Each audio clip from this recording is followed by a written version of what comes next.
Subscribe before the truth disappears. The words hung like smoke in Detective Mara Keene's mind as she stepped through the broken security gate of Red Point Quarry, a reclaimed industrial pit on the outskirts of San Francisco. Rain slicked the concrete, turning the floodlights into trembling halos. 3 patrol cars were already parked at odd angles, their red-blue reflections trembling on the standing water. Beyond them was the reason she had been pulled out of bed at 2:47 a.m. A body, male, mid-30s, lay slumped against an abandoned forklift. Orange inmate pants, fresh bruising around the throat, and on his forearm, inked in fading blue, PBSP, #41297. Pelican Bay State Prison, the most violent supermax in California. The kind of place no one just walks out of. Mara stepped closer, steadying her breath. The victim's wrists were raw, like he'd ripped himself out of restraints. His shoes were caked with white dust, quarry rock, but the soles were scorched, as if he'd been standing on hot concrete just hours earlier.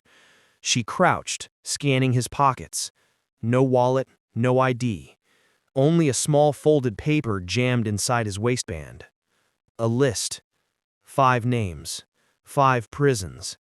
Pelican Bay, Rikers Island, ADX Florence, San Quentin, Attica. The paper looked torn from a larger page, the number smudged but still legible. Something about it chilled her, like it wasn't written for him, but to him. Behind her, footsteps approached. Detective Ron Vasquez, her partner of 6 years, handed her a plastic evidence bag. "You're not going to like this," he murmured. Inside was a key card, black, unmarked, the kind used in federal facilities. "Found under his hand," Vasquez added. "It's been wiped, but the RFID signature matches something weird. ADX Florence, Colorado." Mara straightened. "So we have an escaped inmate from Pelican Bay carrying access to the most secure prison in America? It looks like he traveled more than 1,000 miles in the last 24 hours, or someone moved him." Mara scanned the shadows. The quarry swallowed sound, making everything echo. "This scene is staged," she whispered. "Someone wanted him found." Vasquez didn't argue. Behind them, the paramedics paused.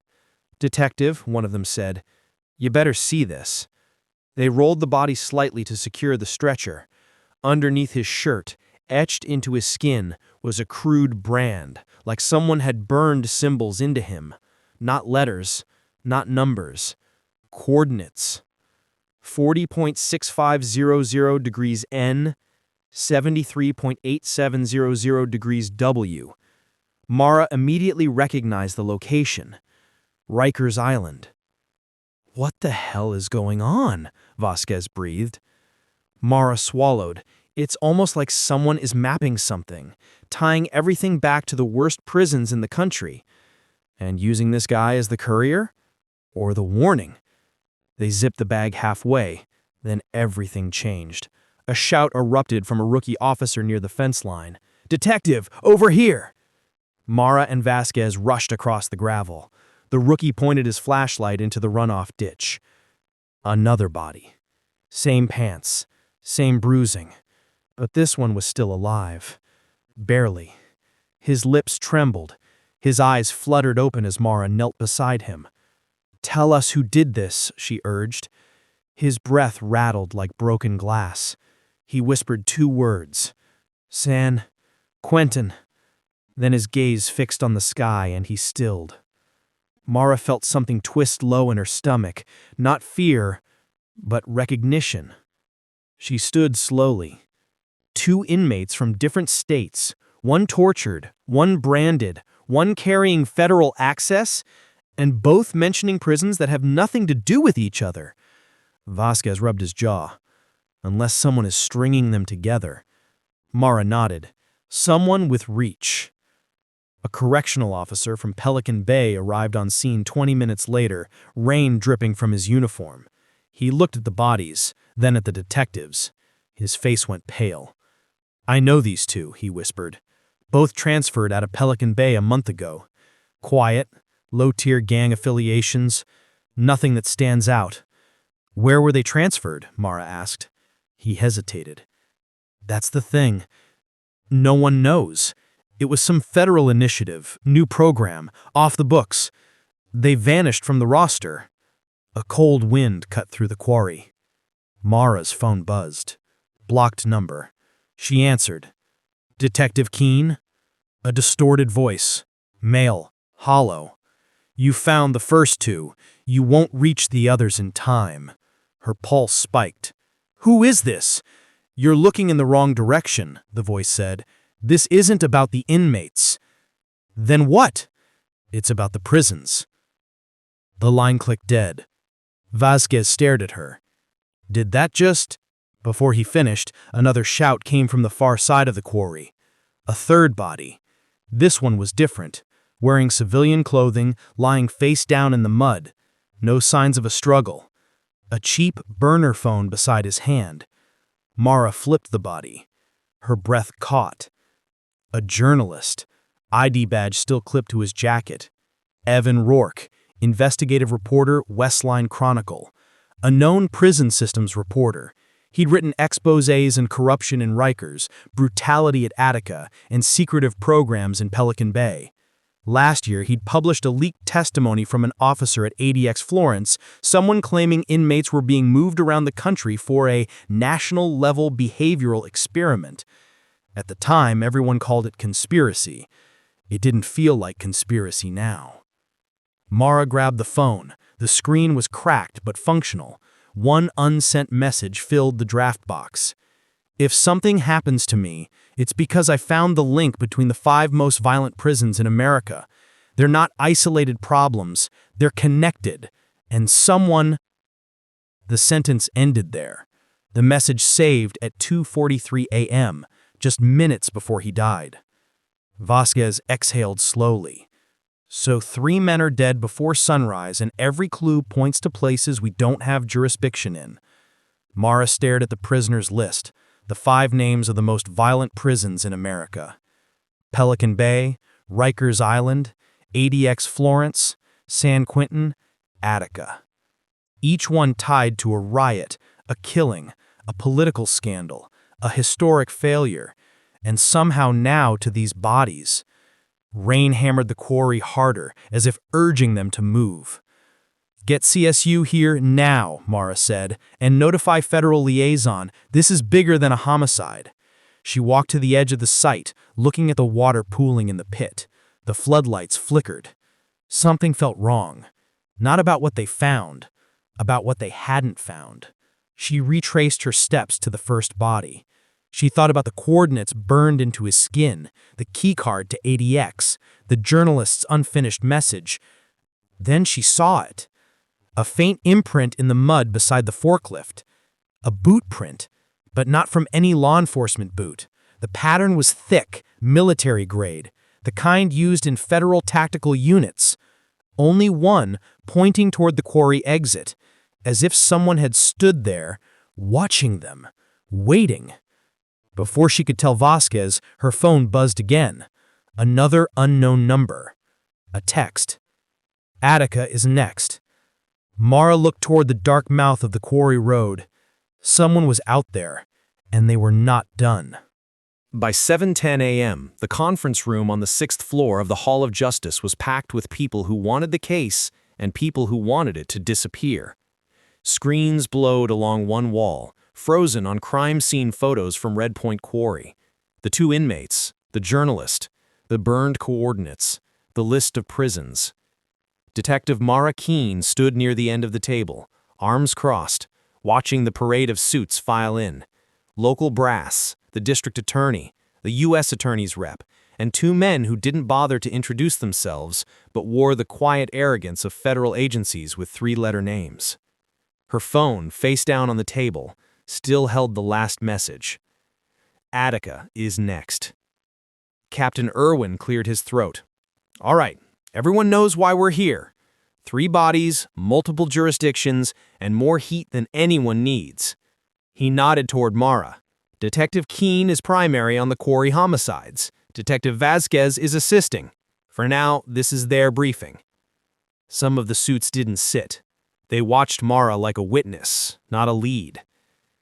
She tapped a key, bringing up a photo of the first victim's forearm, the faded ink reading PBSP-41297.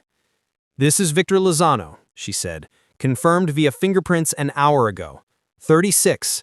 Documented at Pelican Bay State Prison until his file vanishes a month ago. Internal transfer, no public record of destination." Click.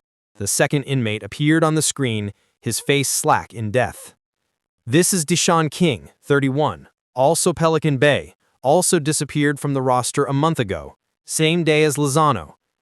She shifted to the next image, the burned coordinates on Lozano's torso. "These coordinates are to Rikers Island. The keycard found on him matches encrypted access used at ADX Florence in Colorado. The second inmate, King, died while whispering San Quentin." She let the silence stretch. 5 of the most violent prisons in the country, Vasquez added, stepping forward. Attica, Pelican Bay, Rikers, San Quentin, and ADX, all historically separate. Different states, different scandals. And yet, every clue at our crime scene points to them like a roadmap. One of the unnamed suits spoke up, voice measured. "And your theory is what, detective? That someone is connecting them?" She clicked again, revealing the photo of Evan Rourke. "This is Evan Rourke, investigative reporter for the West Line Chronicle. He was found dead at the same quarry within an hour of the inmates. No ligature marks, no obvious trauma. Toxicology pending. On his phone, we found a draft message referencing a link between the 5 prisons. It was never sent."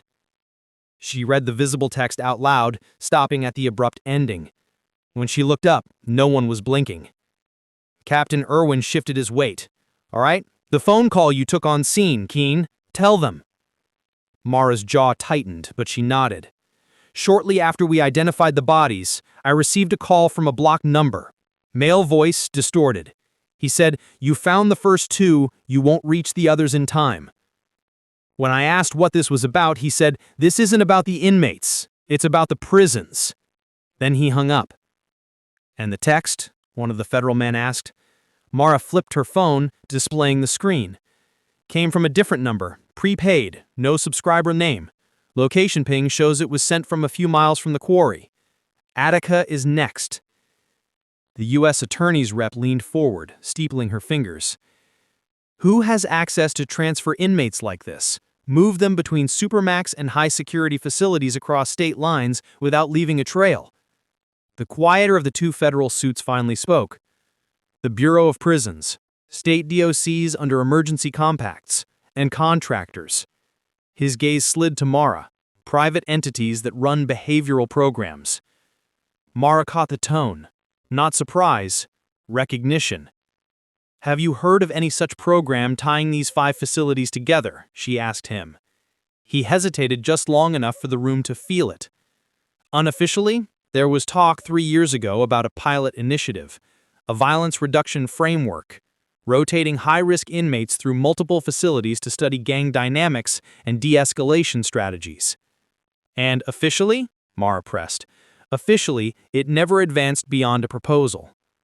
Mara thought of the burned coordinates, the branded skin, the unsent message, the journalist who was writing about exactly this kind of thing. "Rourke wrote about something similar," Vasquez said. "He hinted at a program that was supposed to reduce violence but did the opposite, only he never named it." "We pulled his files?" the captain asked. "Search warrant went through at 6. We're imaging his laptop now, but his editor sent over a copy of the last series he was working on. The working title was The Circuit." She pulled a folder from the stack, sliding pages across the table. Black and white photos of prison walls, watchtowers, riot squads. "The Circuit," the U.S. Attorney's rep frowned. Mara explained. "Rourke believed a small group inside the system was circulating certain inmates between these 5 prisons, moving them like pieces on a board to ignite or suppress violence where it served someone's interests. Funding, politics, contracts, public fear, you name it." "Conspiracy," one of the local prosecutors muttered under his breath. Mara met his eyes. "We found 2 of those pieces dumped in a quarry in our county, tortured and branded. The journalist who wrote about them is dead. That's not conspiracy. That's evidence. Before anyone could answer, the conference room door opened. A woman in her 40s walked in, rain still glistening on her hair. She wore a charcoal suit and a badge clipped to her belt, DOJ Civil Rights Division. "Sorry I'm late," she said. "Flight from D.C. landed an hour ago." I extended a hand around the table.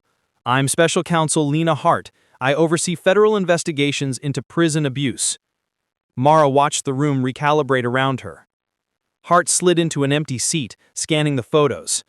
"I've seen these places up close," she said quietly. "Pelican Bay's SHU, ADX Florence's H Unit, Rikers Intake, Attica's Old Yard. They have histories that don't go away when the news cycle does." "Then you know the kind of people who get sent there," one of the suits said. "And the kind of people who run them," Hart replied, without looking up. She lingered on the image of Evan Rourke. Her expression hardened. "I've read his work. He was stubborn, reckless maybe, but he didn't imagine things he couldn't back up." Mara felt a flicker of cautious relief. Someone in the room was finally speaking her language. "What do you need?" Hart asked, turning to her. "Access," Mara said, "to Rourke's sealed tips, to transfer records, to whatever proposal birthed this circuit, and cooperation from every facility on that list." Hart nodded slowly. "You'll get what you can legally have." She paused, "But understand something.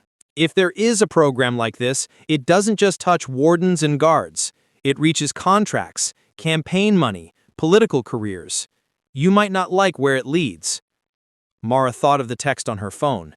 "Attica is next." "Doesn't matter," she said. "If people are dying because someone turned prisons into a lab, I'm following it." A tech knocked and entered, setting a laptop at the front of the room. "Forensics just finished a quick triage of Rourke's hard drive. There's something you should see." He projected the screen to the wall. A folder labeled Interviews Unpublished opened. Inside were audio files with prison abbreviations in their names. PBSP_01, Rikers_03, ADX_02, Attica_01. Mara's pulse kicked up. "Run Attica 1. The room fell silent as a faint recording crackled to life. A man's voice, distorted by a cheap phone and something else. Fear. "I'm telling you, they're not moving them to fix anything," the voice said. "They're testing how fast it all breaks, how bad it gets before the public screams loud enough for more money, more lockdowns, more of them." Rourke's calmer voice cut in. "Who is them, exactly?" "You think they signed their names," the man snapped. A chair creaked. Mara could hear him pacing in some unseen room. "Look, I've said too much. They're already moving the last group. If I end up dead—" The recording cut off with a sharp digital click. No end. No goodbye. Just absence. "Timestamp?" Hart asked. The tech pulled up the file info.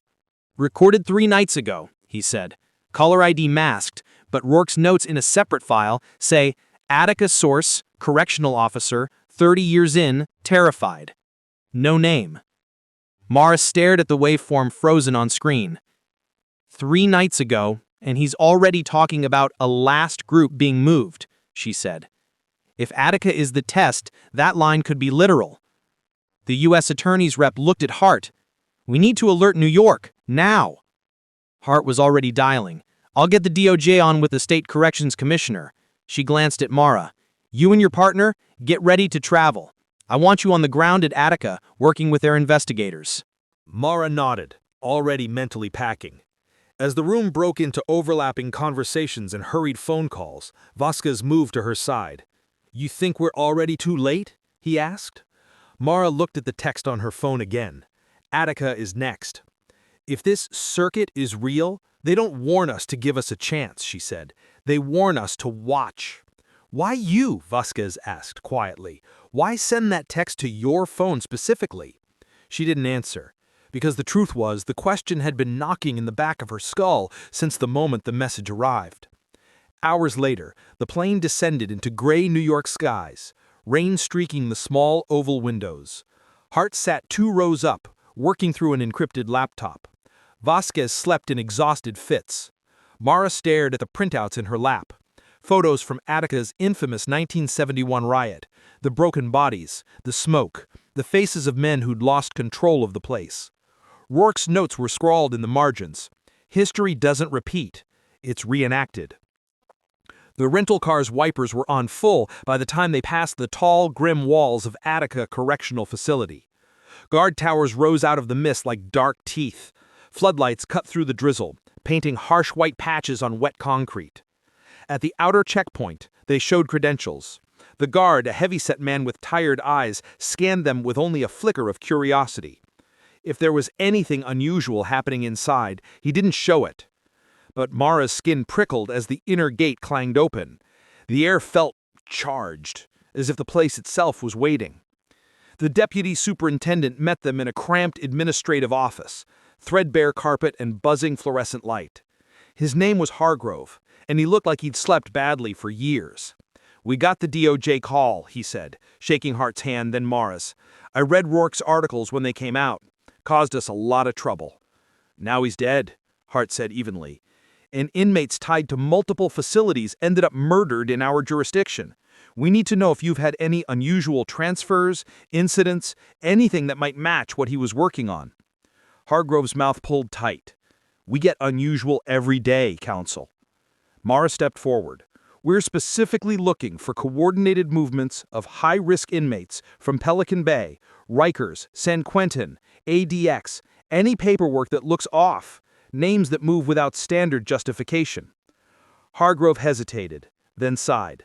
"Last 2 weeks, we've taken in 6 problem cases from out of state, supposed to be temporary holds.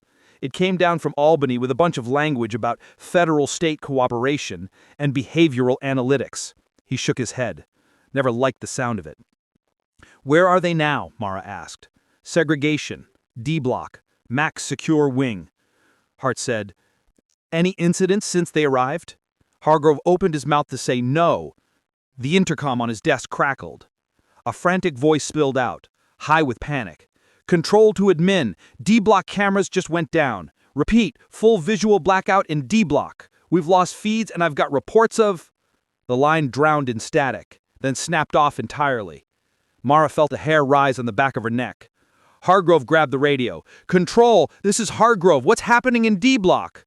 Only silence answered. Somewhere deep in the concrete belly of Attica, an alarm began to wail, low at first, then building, echoing off stone and steel. Vasquez looked at Mara. "Looks like the test just started," he said. The alarm tore through the walls like a living thing, low, metallic, vibrating the floor under Mara's boots. Hargrove barked into his radio again, voice cracking with authority this time, but the only reply was static. Somewhere in the prison, a gate slammed shut with the force of a battering ram. Mara exchanged a sharp glance with Vasquez. D-block wasn't just any wing. It was Attica's most volatile tier, the one with the special transfers, the one their case had been circling since the quarry. Hart snapped her laptop shut. If the cameras went down at the exact moment we arrived, someone knew we were coming. No one disagreed. Hargrove grabbed a ring of keys and strode toward the door. "We're moving now. Stay close. And don't—" He hesitated, searching for the right phrasing. "Don't trust what you hear in there." The hallway outside was already shifting into controlled chaos. Officers running, boots echoing, radios sputtering without signal. The prison's ancient infrastructure seemed to hum, like gears grinding beneath the surface. A correctional lieutenant rushed past them. "Sir, we've got doors in D-blocks cycling on their own, locking, unlocking, slamming. It's not responding to manual override." Mara felt the weight of that statement. Doors don't cycle on their own. Someone is doing it. Someone with access. Hargrove swore under his breath. "If this is a riot—" "It's not a riot," Mara cut in quietly. "It's an experiment." Hart's eyes flickered. She'd come to the same conclusion. They reached a thick steel checkpoint, 2 officers standing rigid, rifles unslung, faces pale. Beyond the bars, D-block stretched like a long, dim throat. The overhead lights flickered violently, plunging entire sections into momentary darkness. A sound drifted down the corridor. Not shouting, not fighting. A low, rhythmic thud. Bang, bang, bang. As if fists or something harder were striking metal in unison. Mara's pulse quickened. This wasn't chaos. This was choreography. Hargrove keyed open the security door. "Last chance to stay behind," he muttered. No one moved. They stepped through. Inside D Block, the air was thick with tension, the kind that lived in old concrete. Cell after cell lined the walls, each one lit intermittently by failing bulbs. The banging continued, steady as a heartbeat. Bang, bang, bang. Vasquez scanned the cells as they moved. They're not fighting. They're waiting. Hart stopped. "Detective, look!" A figure stood motionless in cell D12. Back to them, shoulders square, head low. Not pacing, not shouting. Waiting. The lights flickered again, then steadied. All the banging stopped at once. The sudden silence was worse. Mara approached the cell, one slow breath at a time. "Sir, step back from the door." The figure obeyed, but not like an inmate reacting to authority. He stepped back like a man following a script. When he turned around, Mara's breath froze. She recognized him from the files. Victor Lozano, the first dead inmate from the quarry. Impossible. Her mind flared. Adrenaline, confusion, refusal. "Hargrove, Lozano died in California. I saw his body." Hargrove's face drained. "That's not Lozano. That's—" But Mara knew. The tattoos were identical, the scar above the left eyebrow, the broken knuckle on the right hand. Either this was a twin no file had ever mentioned, or someone had staged the body in the quarry. Her stomach turned. "We need this cell open," Hart said, voice tight. Hargrove hesitated. "If the doors are malfunctioning—" The lock clicked, on its own. The heavy metal door slid open with a cold, deliberate clang. Lozano, if that's who he was, stepped out. He didn't raise his hands, didn't speak. He simply looked at Mara with an expression she couldn't place. Fear, exhaustion, and something like warning. "Who moved you here?" she asked. He slowly lifted his right sleeve. Fresh burns marred his forearm. Coordinates, different from the quarry victim. 39.740 degrees N, 105.018 degrees W. Denver, near ADX Florence. Hart's voice dropped to a whisper. "They're marking them like packages." Suddenly, a loud clatter echoed down the hall. Metal falling. A tin food tray skittered across the floor and hit the wall near them. It hadn't been thrown. It had been pushed from behind a corner. Someone watching. Mara raised her voice. "If someone's there, step out slowly." Silence. Then a different sound. Boots running. Not toward them. Away. Mara broke into a sprint. "Vasquez, with me!" They bolted after the fleeing figure, weaving past cells where inmates stared through bars with hollow, knowing eyes. The corridor twisted left, then right, then opened into a wider junction where several hallways converged. The footsteps stopped. Completely. As if the runner had vanished. Then a voice echoed overhead, distorted, broadcast through the PA system. "You weren't supposed to see the transfers." Mara froze. The voice wasn't threatening. It was calm, confident. "We accelerated the schedule because of your interference. The Attica demonstration begins now." An electric buzz rippled through the lights. Doors clanged in the distance. Somewhere deep in the block, an alarm shrieked like a wounded animal. The voice continued. "Do not interfere further. Watching is acceptable. Intervening is not." Then the PA cut off. The hallway plunged into darkness for half a second. But when the lights came back, the runner stood 15 feet away. Male. Clean-shaven. Black tactical gear. Face uncovered. Not an inmate, not staff. His calm expression was the same as the voice from the PA. He didn't run this time. He raised both hands slowly, as if making an offering. In his right hand was a small black fob. the same kind of keycard found on the corpse in the quarry. He dropped it. It clattered across the floor and stopped at Mara's feet. "This is your only warning," he said. "You're investigating the wrong bodies." Before Mara could react, before Vasquez could reach for his weapon, the man pressed something on his wrist, a small square device, and the hallway lights exploded into blinding white. When Mara's vision cleared, he was gone. Gone, as if the prison had swallowed him whole. Hargrove and Hart arrived seconds later, both breathless. "What the hell happened here?" Hart demanded. Mara picked up the black fob, her hand shaking. This wasn't a riot. It wasn't an attack. It was a message. Vasquez pointed to a blinking panel on the wall, a control screen that shouldn't have been active. One phrase pulsed on the monitor. "Transfer complete. Phase 5 initiated." Hart's eyes widened. "Phase 5, this is 5 prisons. Pelican Bay, Rikers, ADX, San Quentin, Attica. This is the final stage. Whatever they planned, it's already in motion." "And those inmates aren't dead," Mara whispered. "At least not all of them. They're being cycled like data points." Vasquez swallowed hard. "So the bodies in the quarry were placeholders. Distractions." Hart stepped back, horror dawning. "If Attica is the demonstration, then the next move won't be subtle." A second alarm began to scream, louder, deeper, the kind used only for one thing. "Prison-wide breach." Hargrove's radio crackled back to life. "Admin, this is Control. We've got simultaneous door failures across A, C, and D block. We're losing containment." The building shook as something heavy slammed into a far wall, followed by shouting, metal, chaos. Attica was unraveling. Exactly as planned. Mara grabbed her badge. "We need extraction," she shouted over the alarms. Hart pulled her close.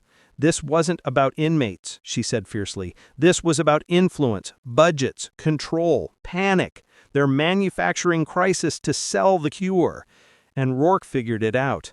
And they killed him for it. But Mara shook her head slowly. "No," she said. "Not killed. Not exactly." Hart frowned. "What do you mean?" Mara held up the black fob the man in tactical gear had dropped. It had a label burned on the underside. R01. Rourke's initial. Rourke's number. Hart stared at it. "You're saying—" "He wasn't murdered," Mara said. "He was taken." Before the weight of that could land, the corridor lights went blood red, and a prison-wide announcement blared. "All personnel evacuate immediately! This is not a drill!" As they ran for the exit, the concrete under their feet trembled again, and Mara, without turning back, knew that the true story wasn't what happened in Attica today. It was what was going to happen next, across the country, in every place on that list. By the time they reached daylight, the roar of chaos echoing behind them, Mara understood the final message the man in tactical gear had delivered. They weren't watching a crime unfold. They were watching the beginning of a system rewriting itself. If you thought this story was wild, wait until you hear the next one. Hit subscribe so you don't miss it.